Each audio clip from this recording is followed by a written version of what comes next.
In the heart of Mesoamerica, where the sun kisses the mountains and the winds whisper through the trees, a legend was born.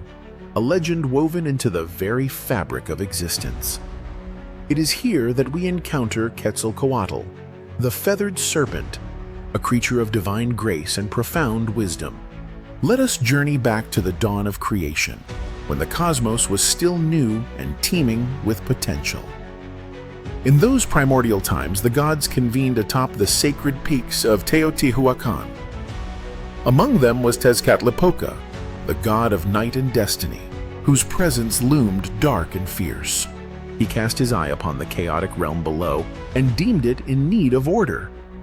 Yet, from the depths of his shadowy heart emerged an opposing force, Quetzalcoatl, born from the breath of the wind and the light of knowledge. With scales that shimmered like emeralds beneath sunlight and feathers that sparkled like 1,000 stars in twilight, Quetzalcoatl embodied beauty and intellect. The creator god, whose essence pulsed with life itself, shaped him from clouds and dreams, blending earth with sky. His serpentine form twisted and coiled through the air, a magnificent creature that soared above valleys and mountains, uniting both realms. But what truly set Quetzalcoatl apart were his gifts to humanity. Gifts born not from mere magic, but from a desire to nurture civilization. He was not just a deity, he was a teacher, a guide.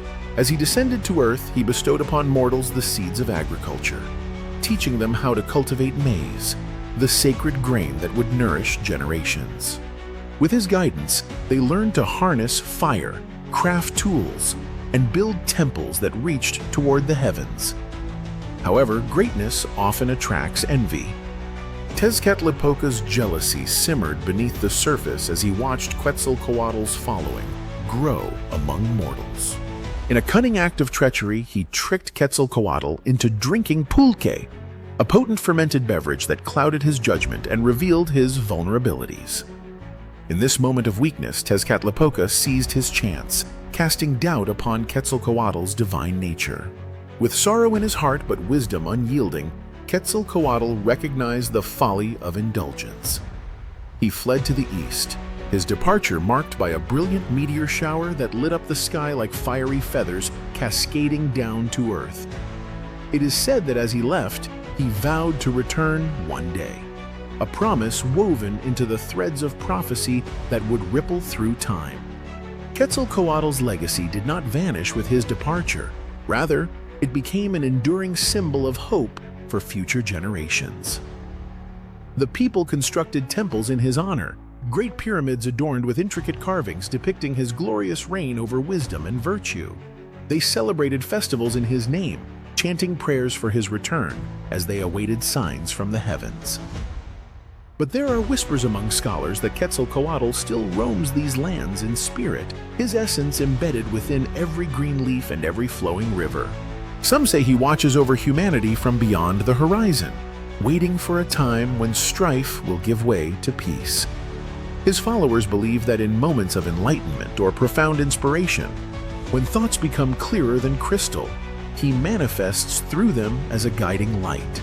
Quetzalcoatl's story does not merely speak of divine descent, it is intertwined with themes of duality, the balance between light and dark, knowledge and ignorance. Through him, we learn that even gods can falter but also rise again in renewed strength. So let us remember this feathered serpent, not just as a relic of ancient myths, but as an eternal reminder. We are all capable of greatness when guided by wisdom and humility. And perhaps if we listen closely enough to the winds that sweep across our modern world today, we may yet hear his gentle call echoing through time once more, beckoning us to embrace our own potential for rebirth and enlightenment on this shared journey through existence.